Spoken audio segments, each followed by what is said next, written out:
everybody to the weekly WP Roundup with BJ Keeton. That is me, and every Friday afternoon we go live and we talk about the best news and tutorials and resources that have been published this week about WordPress. All of the links that we're going to talk about today are in the description of this video. So you make sure that you check all of them out. There's some fantastic stuff in there, and there is no way we're going to be able to get to all of it. So it's a good idea to open them up in new tabs, keep them that way to be able to give the content creators some love. Otherwise, we wouldn't be able to do this. The comment section is also very lively during these streams, so we try to make this a conversation. So feel free to open up the live chat and throw any comments or questions our way. Like I said, I do my very best to try to keep up with them and make sure that everything is taken care of and addressed as much as we can. So I see some coming in. Hi, Karen. Hi to Iowa. I hope everybody is doing okay. This is a very strange time. Very, very odd time, actually, to stream. Seems like a lot of people are streaming and doing different things remotely right now with the strangeness that's going on with the world with the sickness and pandemic. So I'm glad that y'all took the time to sit here, kind of relax, and just have a conversation about some stuff that's not necessarily so serious. So, I mean, as serious as your professional lives are and WordPress is, it's a little bit lighter than what we've probably been looking at over the last few days for all of us. So let's dig in. I see there's a question on YouTube. Is there any way to change the checkout page with Divi? Not good. Vent when I change it. Do you mean the WooCommerce checkout page? The on WooCommerce, in the WooCommerce module, the checkout page there, or somewhere different? Because I think that the checkout page is not able to be changed through the modules yet, if I'm right. That should be coming in the Woo update when it comes out. And yeah, Dave, I got a new lower third. There was a new intro with some music. It's new logo and everything. If you can see, I'll point out, let's see, it's like right here. Yeah, new logo behind me here. Like, it's really awesome, thanks to Matt Philly, our one of our new video guys. Well, he's not new anymore. I always call him the new video guy because he's the newest one here. It's his work, so he did fantastic stuff for us. I absolutely love it. It's just great. I think it's wonderful. So if you missed the intro by coming in a little bit late, you should go back and check that out. New music, everything is really neat, and I'm really proud of having that. Karen asked, where was I last week? Is there a way to notify us when we're not going to have these? You were here alone, and I'm sorry about that. I'm really sorry. Last week, my internet didn't want to stay up. It was out, and I was gone. I'll try to, when that happens, I'll try to post on at least my personal Twitter to let us know about it, to let y'all know, to see if what we can do about that. Yeah, that was my bad with not getting that. And Dave says on the screen behind me the white is all blurry, and it's like, I know that that is a monitor problem. That is it looks that way on every time I take a picture or video with it. It's very frustrating, and that's the best I've been able to make it look. Would you believe that? I'm gonna have to do a little bit of tweaking on it. That's the best I was able to do on when I noticed that it looked like this on the screen. So moving in, I do want to get into the news that we've got going on today, because there's some actually really, really cool stuff going on this week. There was a lot of news. I actually had to trim back a little bit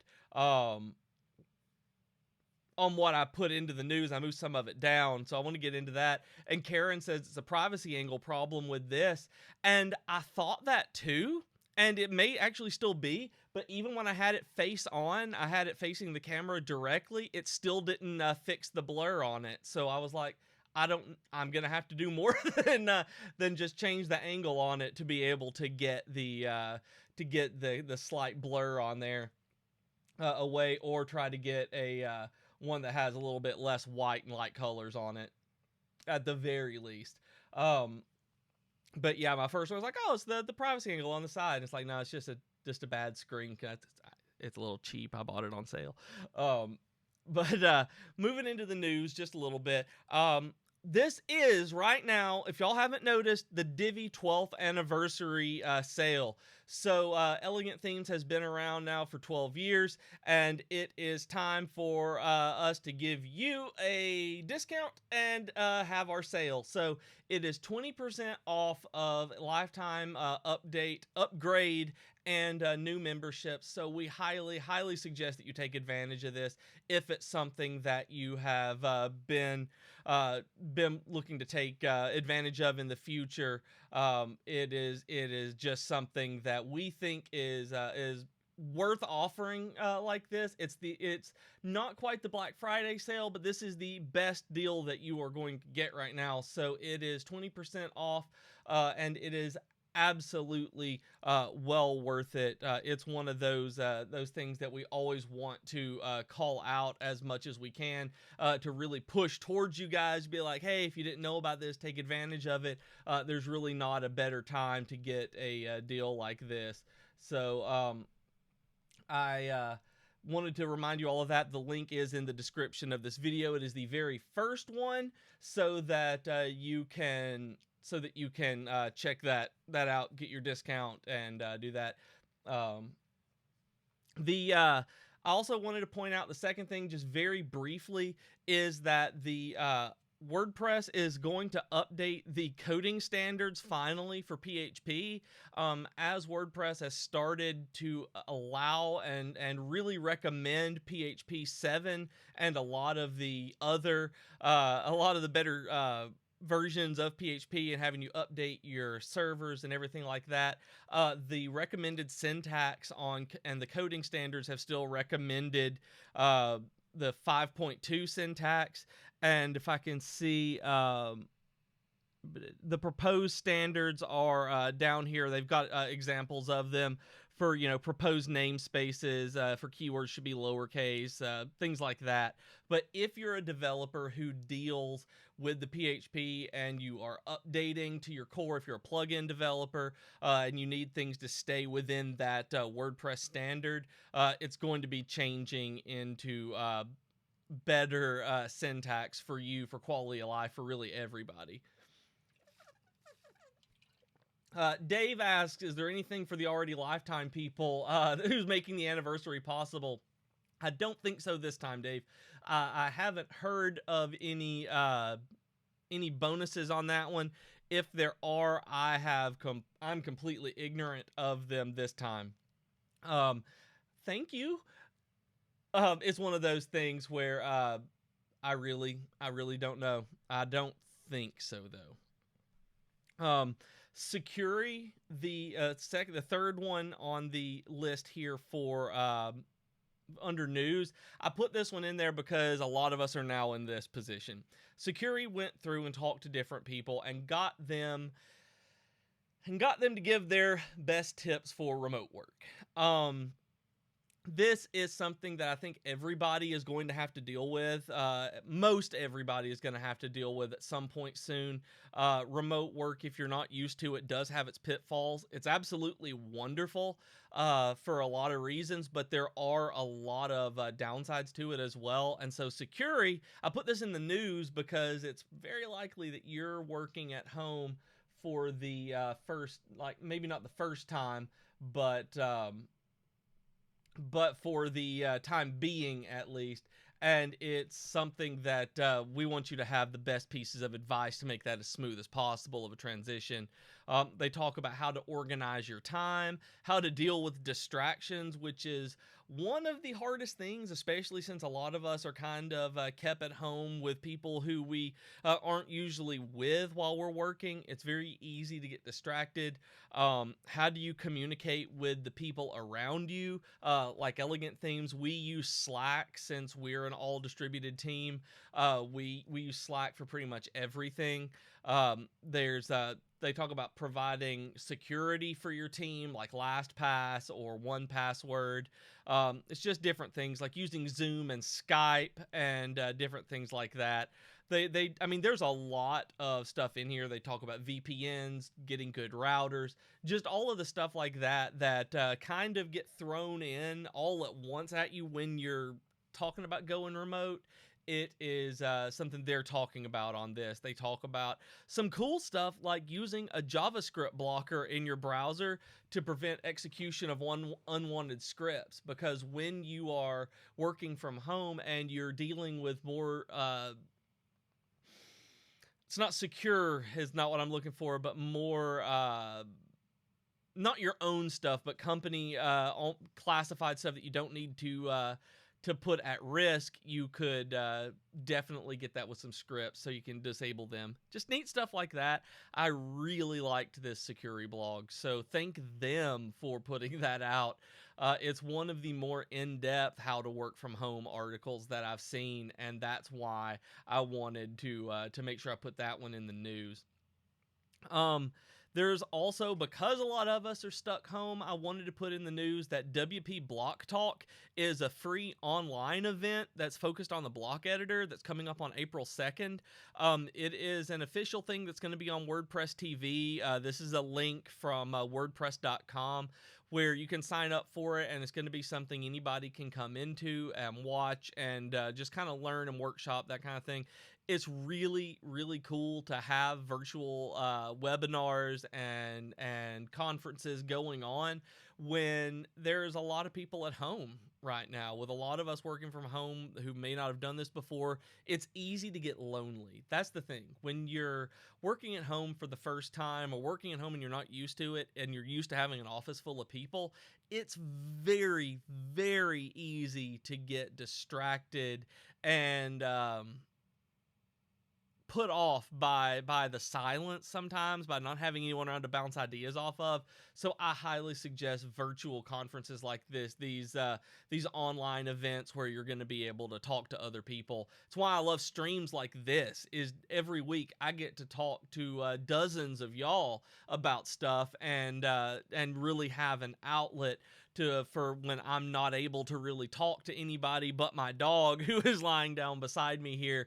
Like, she's a great listener, but I can't exactly have a good back and forth with her like I can with y'all. So those kinds of things really help alleviate some of the work from home stress. So having the free WP Block Talk was something that a lot of us are dealing with and may need to learn more about. It's a good idea. I wanted to put that out there for y'all. And then just real briefly, because I haven't got to mess around with this because I don't have a WooCommerce store. WooCommerce 4.0 came out a while back. It's very, very important that you know about this, because if you use WooCommerce, everything has changed for you. It is not, as they put it, fully backwards compatible with sites running various versions of 3.x. Therefore, we recommend testing the upgrade on a staging site copy before upgrading your live store and creating a backup of your code and database. Very important that you do that. But they've changed the dashboard. They've changed the admin. They've got new reports and ways for you to do that. They've got new notifications for you, and there are new store management tools, they said. Like I had said, I don't have a WooCommerce store, so I haven't been able to dig in on these personally on what the tools are that they've updated. They talk about how you can go deeper with your analytics within the WooCommerce dashboard. It's got schedulers and different onboarding experience now than the old one, which is really good. I wasn't a big fan of the last one. And then the additional updates, it says that there was an enhancement to the order edit screen, improvements to email handling, things like that.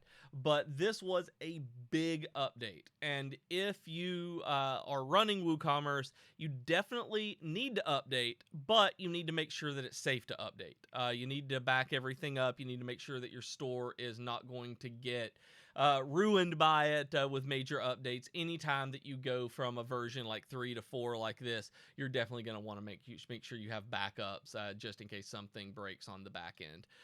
But it does look really, really cool. This is, like I said, I don't use Woo very much. This isn't something I've had me or clients really take advantage of and use, so it's not necessarily within my personal wheelhouse. But just from the stuff where I've poked around the new stuff from what I've seen, it looks really cool. Donald says on YouTube that the Woo admin plugin's now part of the core, and that's a great addition. And from what I'm seeing, Donald, is it looks great. Like the screenshots and the way that it should work, like it looks like it'll work, is a much better experience than what WooCommerce was before. As powerful as it wasn't necessarily the most user friendly, and this one looks like it's a much better experience just to use on the back end. So I'm really excited for people who use this every day, because I think this is going to be a big quality of life improvement for y'all. But like I said, if you haven't updated yet, make sure you have backups, because it's a big major release. I see Adis, sorry if I mispronounced your name, on YouTube says Divi 4 is the bomb, and I completely and totally agree with you. The theme builder has made my life just better in pretty much every way in terms of running websites. I'm very, very happy with Divi 4.0 as a user, so can't agree more with you.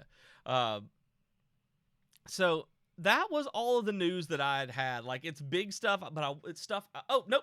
There was one more. I completely missed it, y'all. I skipped one. And this is actually a big one. WCEU, WordCamp EU, Europe, has been canceled for this year. It's been postponed until 2021.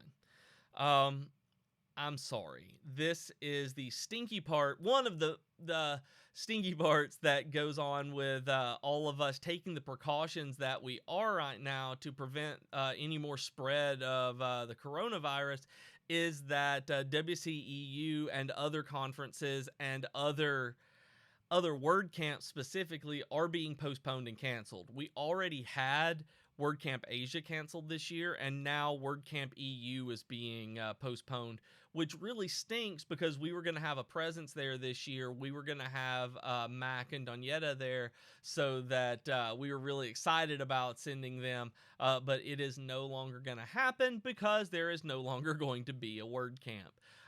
They said that they're planning on next year. The release says that they're looking at next year's, and that if you've already paid for your ticket, you can get a refund for it.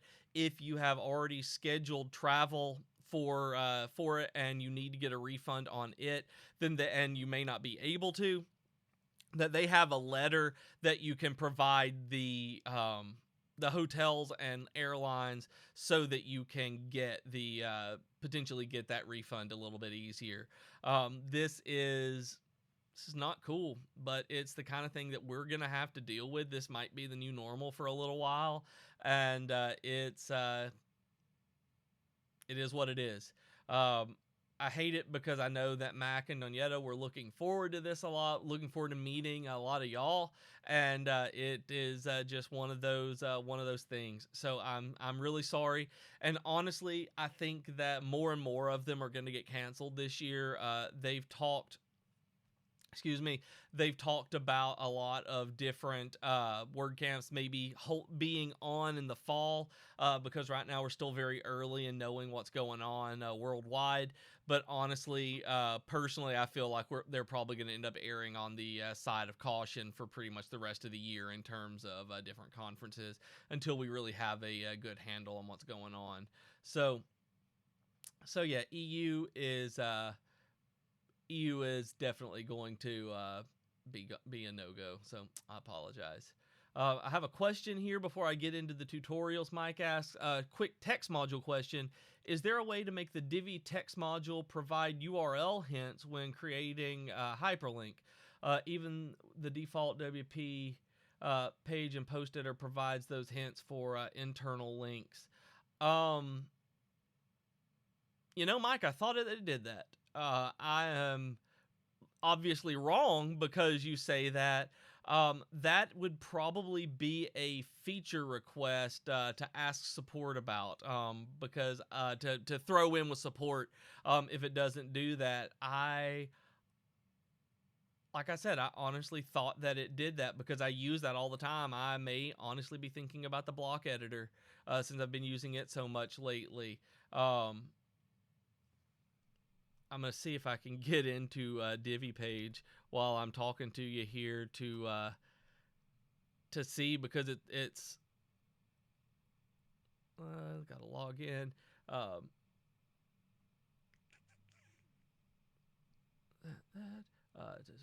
Okay, you tested other alternatives that work for those, so I'm glad to hear that. I'm logging in onto a page that I know runs with Divi, so I can test the text module, because that's something that I really like. Like, I always like the search where you're getting the suggestions, because I do that. I do that when it comes to a lot of internal linking. I use keywords a bunch that way. So let me see. Enable Visual Builder. This is the fun part about live streams, when you're actually working on answering a question, because you said it might be your hosting. So I don't know about that. Come on, hover. There we go.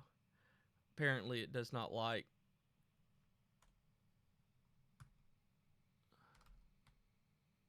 Huh, no, it does not on mine. The closest that I get to it is doing like, it'll come up with like latest content and things like that for me, but text I've already typed in. I'm not getting that in the Visual Builder text module. So I was completely wrong on that one. I guess it's from using the others a lot lately. That would be something that is incredibly useful. That would be super great. Like I said, I use that one all the time. I would totally put in a support ticket and support chat, and just put it as a feature request more than anything else, because like, hey, this doesn't do this, but it would be great, and it's something that that's how they figure out what's going on for what people actually are wanting, and whether quick implementation, whether it takes a lot of work, things like that. But they'll go through support runs it to the devs. So I would totally do that. And I'm also very glad that you just bring that up, like you said, because I'm one of the people like who use that, and I didn't know of anybody else who actually took advantage of that. Most of the people I know who paste URLs into it automatically and don't use the internal search like I do. So it's nice to know that other people actually use that. In fact, I used it today when I was writing up a post in the classic editor. And I see MB ask, why do the different blog types only work in the old WordPress editor? It makes no sense. I've had them work with the block editor. It should be in the right side on your block page, all the way at the bottom. There'll be like Divi post types. I'm not sure what kind of issues you've run into with it, but I know that they're there for me, and just last weekend, I want to say, I was having to actually fix a page that was showing up wrong with the wrong template. I had to move it from a right sidebar to a full width to get something to work right. And that was from within the block editor that I did that. I'm not sure when you talk about the old WordPress editor, if you mean the classic editor, as opposed to like the Divi editor itself. Now that I don't know in terms of theme builder Divi editor, but I know that I've had it work with the meta box to the right, all the way down at the very bottom of the blog page. Maybe page. It was a page that I did that with. Wasn't it? Now I don't remember. But one or the other, I know that I did that with the thing.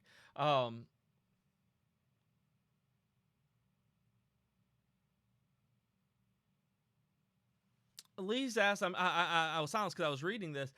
Do you have any ideas why my header and footer appear blank when using Astra theme and the Divi builder?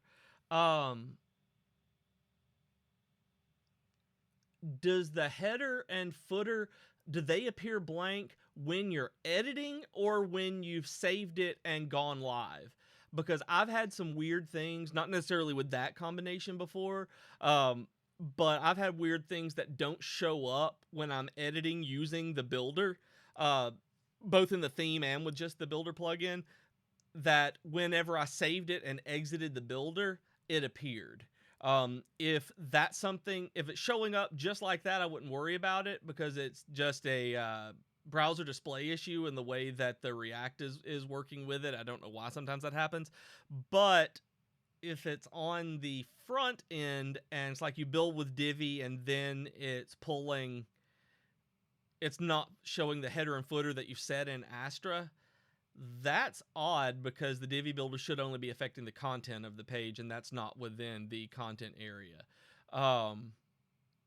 So that, again, that's a support issue because that should not be having the effect on the header and footer if you're just using the Divi builder plugin with Astra.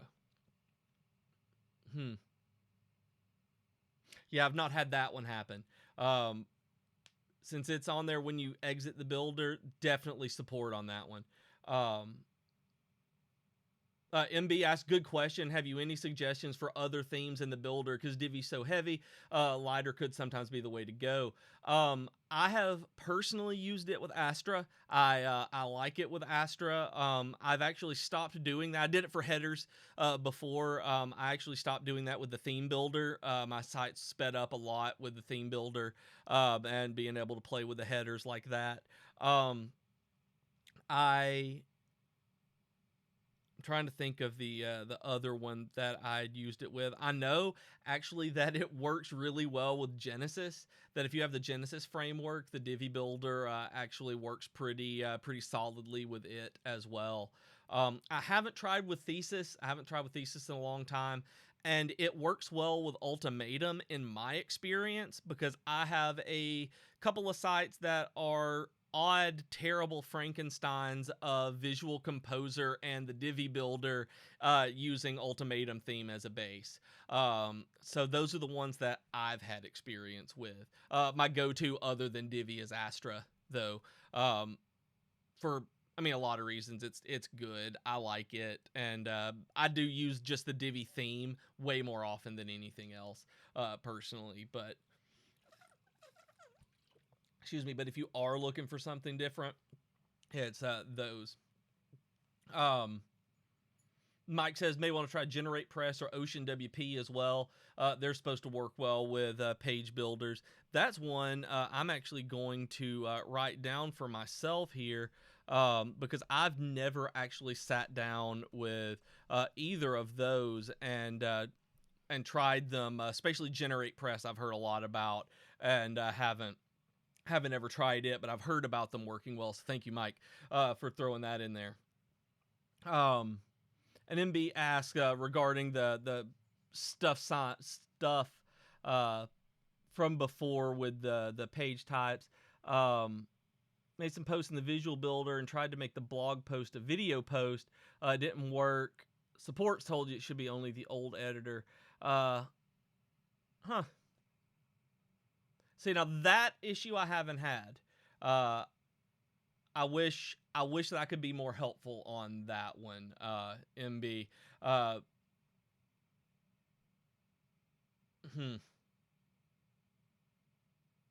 I'm thinking back to a site that I made where I've got them using the Gutenberg editor, but there is a video post that they're using as a template. I'll have to check in on that to see what it is on my end. I'll go back to that site and look because I haven't got experience with that lately.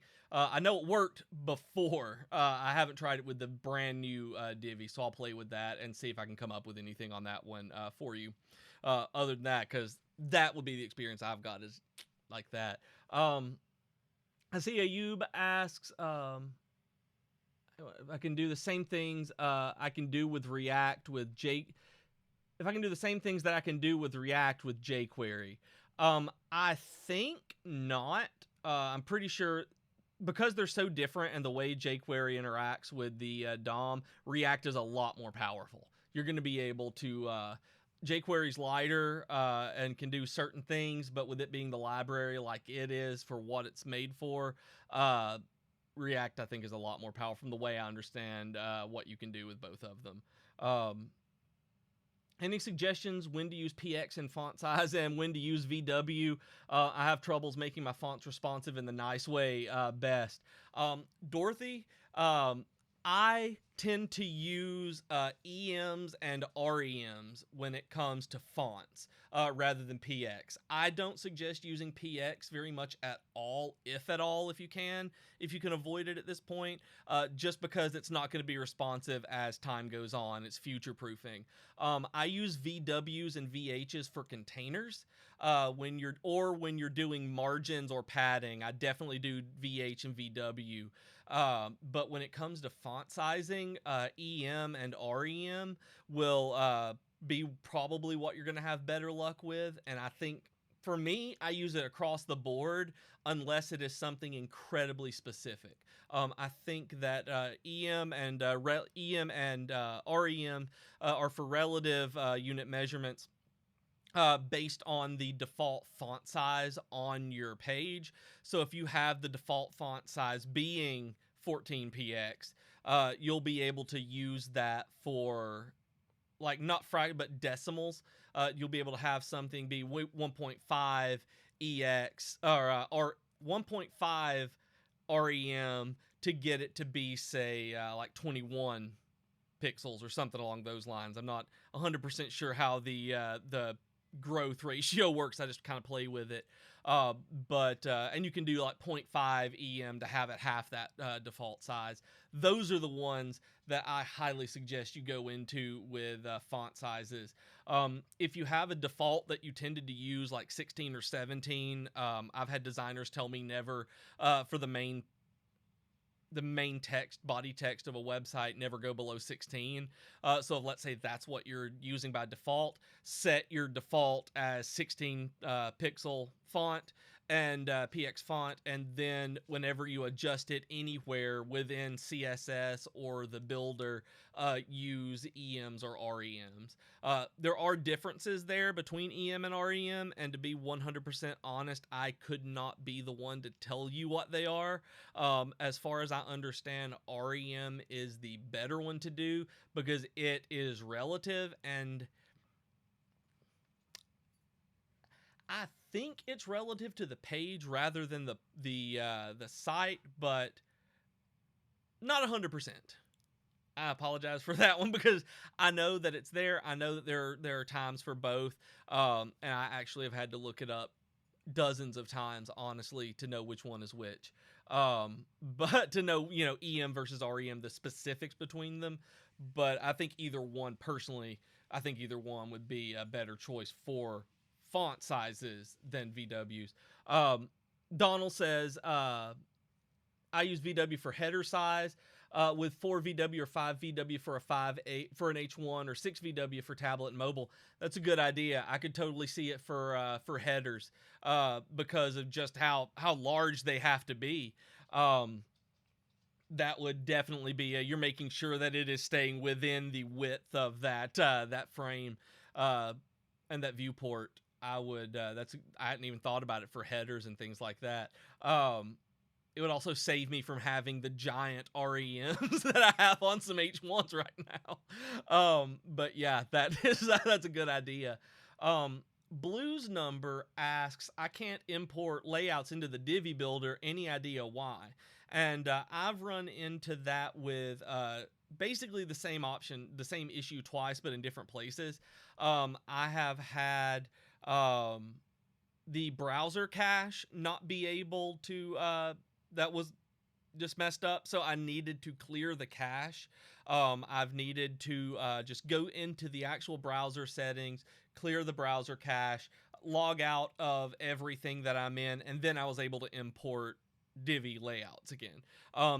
Also, if you have got a caching plugin on your website, WP Fastest Cache, WP Rocket, anything like that, disable it for a moment or purge the entire cache for the web page and then try it. I've had both of those let me import after that. Because if it's anything like mine, it just kind of loads. It has a bar, and it's like, oh, I'm loading forever, and I'm never loading anything in. Here, it's just gonna spin for a while. It's always been a cache issue for me. Not saying that that's what it is, because if it's not one of those, I would totally ask support about what it could be for them to connect one-to-one with your website via token. But those are what it's been for me every single time I've done it. I've also had issues with uploading Divi layouts, not just importing them from the library, but from actually uploading them, and it gives me an HTTP error every time, and I just have to log out and log back in because apparently my connection lost. The session was not restored, but my browser didn't refresh, and so I had to log off, log back in, and I was able to upload at that point. That's happened for media and for layout packs for the JSON files and importing. So if you get an HTTP error, try logging out, logging back in, and refreshing the page. That may work. Hopefully that will fix those. If not, totally support. Karamo asks, you and the Divi builder want to know what's the aim of this weekly roundup. What we do in here, this is a good time to have a reset anyway, so thank you, Karamo. We get together every Friday afternoon at 3 p.m. Eastern, and we just talk about WordPress. I curate a list of resources and tutorials and news that were published this week so that you can check out the description of the video and stay informed, maybe find some new stuff that will help you out. And then we're here to answer each other's questions, actually. We have a really lively chat on Facebook and on YouTube where, you know, as you can see, we talk back and forth a great deal. And if I don't know the answer, there is a good chance that somebody in the live chat does and will answer it. So it's a really kind of a community roundtable to talk about what everything's coming up and going on with WordPress and Divi and just life in general. I mean, we're all kind of sequestered in our houses all over the world right now, so we're all kind of sharing this cultural zeitgeist right now. So we might as well, we get together, we talk about WordPress for a little bit. I see Uncle Social is in, talking about in 37 minutes late for a late notification on your phone. That is terrible. I'm very sorry about that. I was wondering where you were. Whenever you're not here, it's like, oh, something must be serious in the UK. And I mean, something is serious in the UK, so didn't think anything about it. Yep, the damp, lonely, desolate, and plague-ridden island in the North Atlantic. Same, except it's Alabama here. And Monique said her notification came late as well. That is no fun. No, Monique, I have not discussed the article on the membership site yet. Trying to find the best plugin for a membership site. Let me find where I have that. The one that I've got on here is how to grow your membership site. I am almost certain. Doing me a quick search of the Elegant Themes site. I know last year, oh man, I guess it was the year before last. Man, 2018 was year before last. Can y'all believe that? That Jason did a tutorial. I've pasted it in the comment section of both YouTube and Facebook. That Jason did a tutorial on how to build a membership site with MemberPress and Divi. And that is the kind of the go-to one that I recommend because of that tutorial and showing up, well, what you can do and how they interact. It's a very, very good one. I've actually been thinking about setting one up. I've kind of set it up. Let me put it that way. Using the Patreon plugin with CodeBard. If you want someone to handle your payment processing and basically the whole infrastructure behind it, but have your content over on WordPress, you can do that. There's a Patreon plugin that CodeBard has that has been really, really nice. I've liked it a bunch. Trying to see if I can find the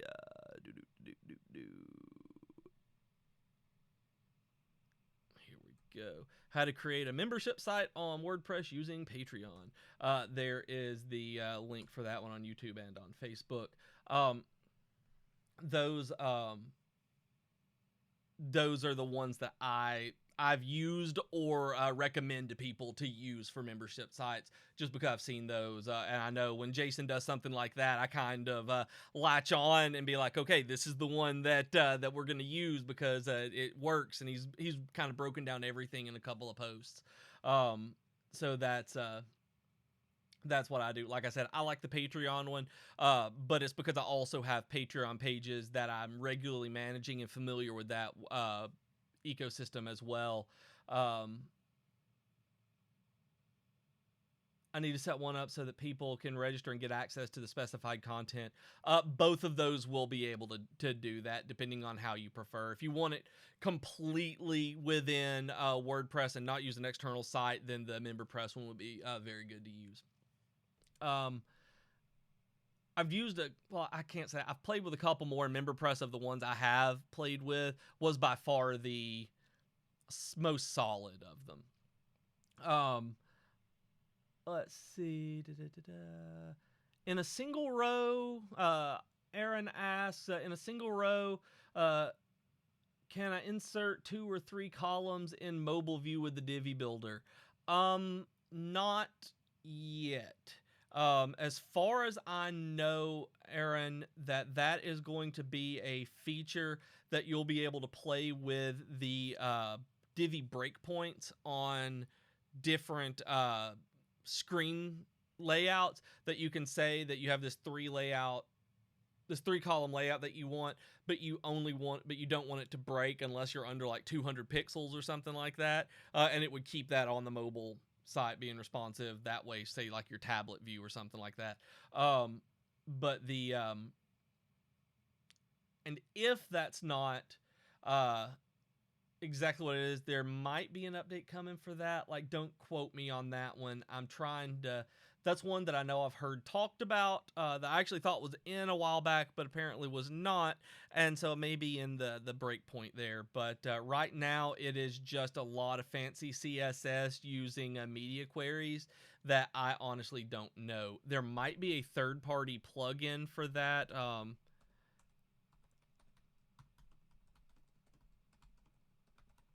See.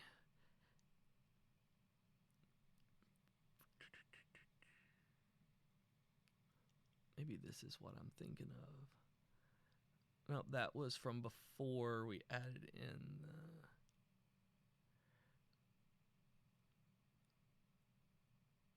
No, I cannot find what I was thinking of just very quickly here, so I apologize for that. But breakpoint update should allow that right now.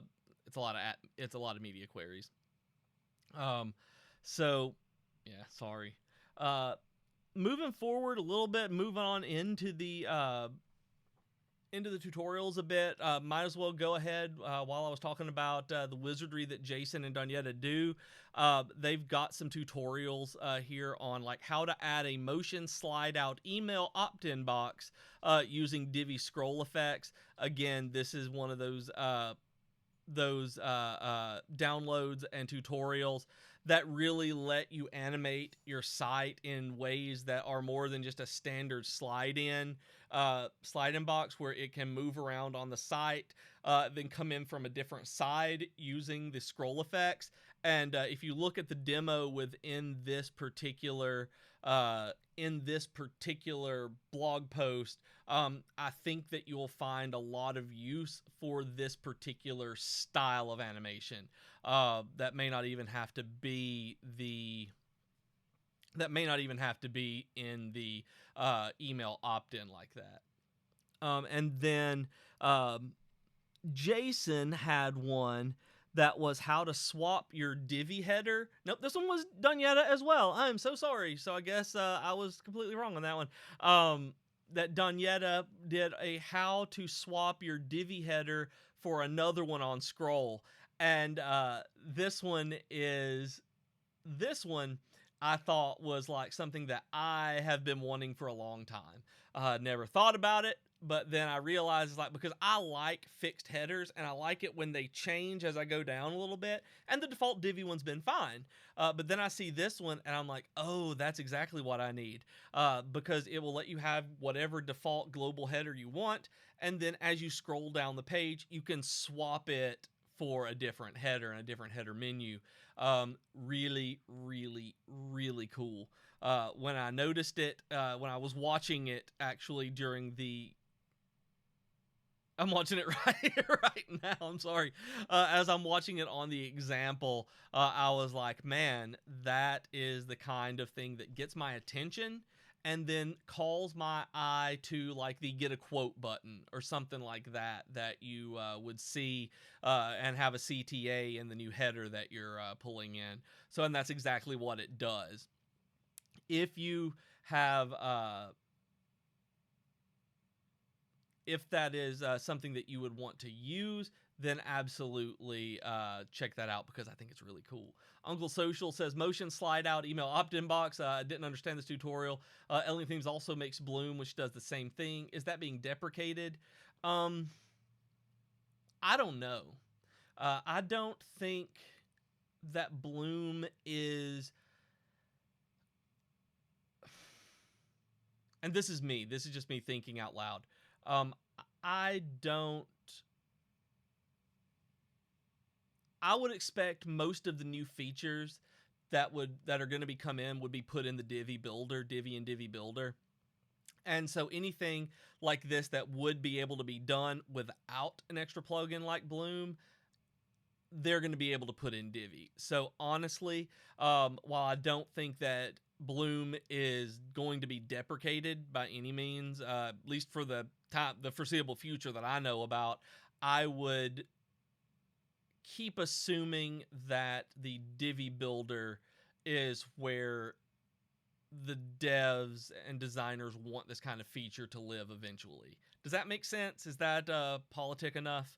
I don't think that Bloom is a feature priority because of the amount of stuff that we can do in Divi now, but it's not going to be deprecated. And then MB says we prefer speed optimization over any new features, but that's me. Those are different parts of the dev team. The way that I understand it, developers, there is a group of developers working on certain features, the way that they're handed out, and then they're working on also rotating on bug fixes and speed updates. Nick had mentioned in one of the comment threads for one of the features that came out recently that they're working on one of the upcoming updates is really optimizing the code and minifying things and really taking out and working on making sure that it's as light as possible, and they are working on more of that right now. But in terms of features versus optimization, they're mutually exclusive. They don't interfere with one another in terms of dev time. They're going to be parceled out, I guess, assigned out based on that. So the devs, that's one thing that I've learned while working here, and it's really made my appreciation of development cycles a lot with a large team a lot better. Like I can appreciate how it's done now, because I see that it's like, oh, all of these are being worked on right now. This is great. And so it's a way different environment than what I had thought. So I know that they are being worked on. That said, the speed speed optimizations are being worked on right now. Sorry about that. And I'm sorry, Uncle Social. I hope that Bloom isn't an old Yeller situation. And then to go to what Monique was saying earlier about the membership sites, there's a tutorial on here about how to grow your membership site, and I liked this article and wanted to put it on here because it has some silly advice. Promote your membership site. It's like that's number one. And the thing is, promoting your membership site it sounds silly.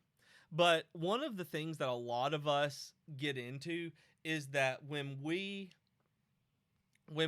put something out there, a lot of us do kind of just like build it and they will come. And membership sites are one of those things that you have to push to people. Run ads, talk to people, give away free memberships, let people know about what content is coming, put as much information out there about it as you can. So they talk about that, running online giveaways, adding pop-ups to your site, maybe using this Divi scroll effect opt-in, things like that. Talking about displaying social proof. Y'all, reviews and testimonials. If you can get them for whatever you're doing, reviews and testimonials. Those are by far some of the most useful pieces of information that you can include on a website. People actually read them. I did not know how much people actually read them until I was on, how much I actually read them until I was on a site. I saw something that looked like it was going to be kind of a cheap knockoff, something. I looked at the reviews and they were glowing, and I looked at them and I read them and I was like, oh, these are fake. These are definitely sock puppeted, bought reviews, and it was like, I don't trust this. It's like, so people do trust reviews, and if you can put them on there and get real reviews, they're going to help your membership site and showing people what you got out there. Rewarding loyal members. This is really, really important. Making sure that the people who are supporting you, who are part of your membership site, get enough out of their membership. If you reward them, they will become champions for you and bring more people in. I do this actually with a Patreon that I run for a podcast. My partner and I, we do a giveaway every month for our patrons from everybody, no matter what particular pledge level it is. We give away a $10 like eShop gift card for a video game eShop, PlayStation, Nintendo Switch, or Microsoft Store, no matter what it is, so that even the lowest pledging members have a chance at that, or somebody could get their pledge back. That kind of thing keeps them engaged and wanting to do it. Like, hey, maybe I'll get this. It's really cool. Blah blah blah. It works. And then they go tell somebody else, like, hey, there's this contest. I get this, and it's really neat.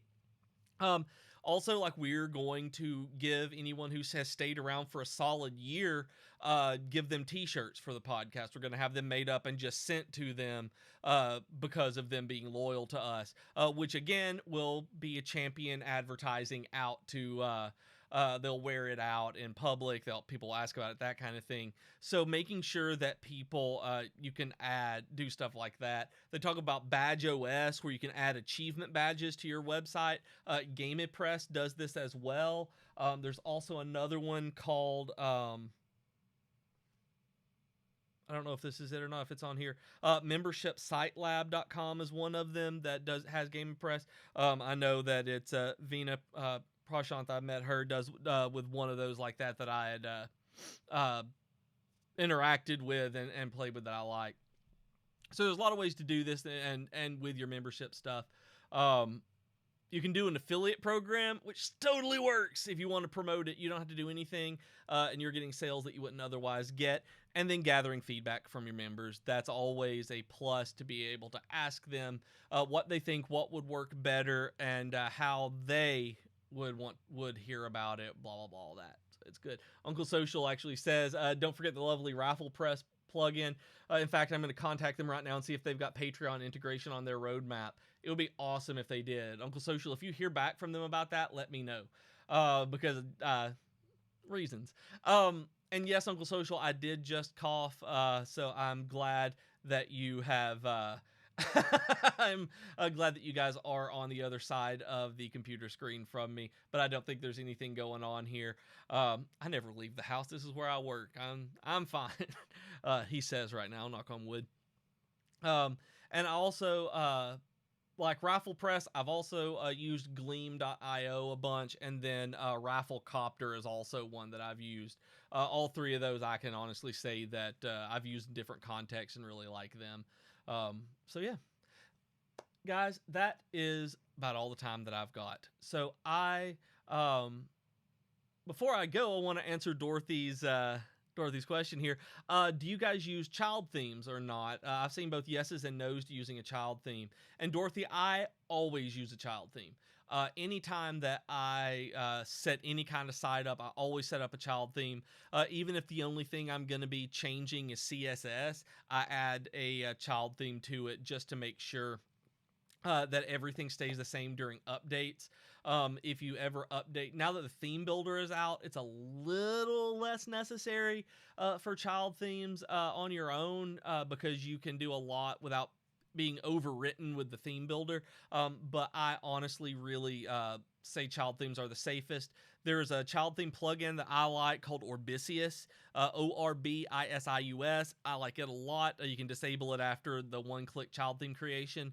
And also Divi.space has one that does one that you can upload and install that is Divi specific. Dave asked, how do you create it? Honestly, using Orbisius, the one that I always use, is it is a button that says create child theme. Do you want to activate upon creation? And then I say yes, I name it, and it activates that, and then I just disable the plugin. It is great. Very easy to do, and I've literally, luck as it may be, I've never had a problem with it. Never had anything crash, never had anything happen. So I can't say it won't happen to yours, but using Divi in the last 2-3 years, I have never had that plugin creating a child theme crash my site. So that one is Orbisius.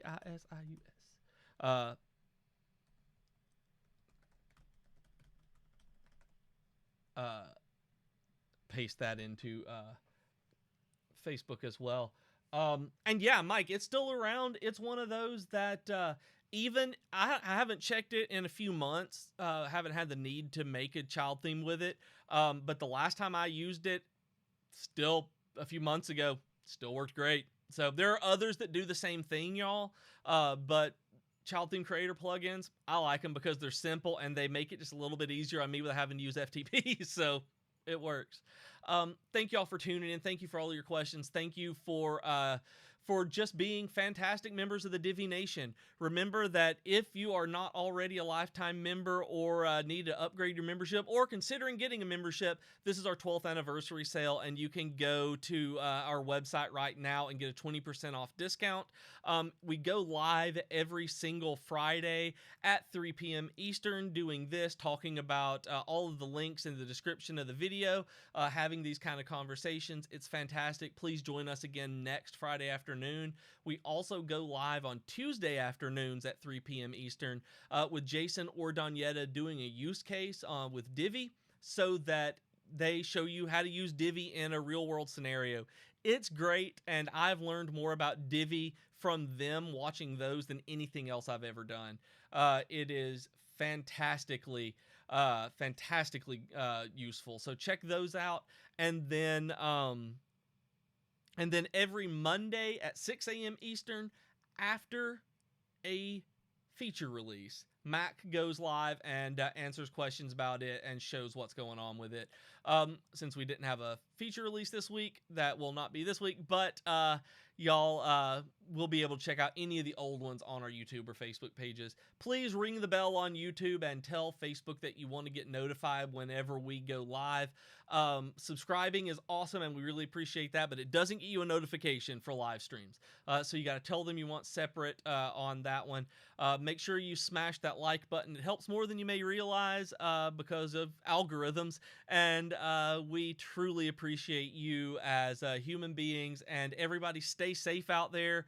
Hunker down, and let's get through this together. I'll talk to you guys next Friday. Bye, everybody.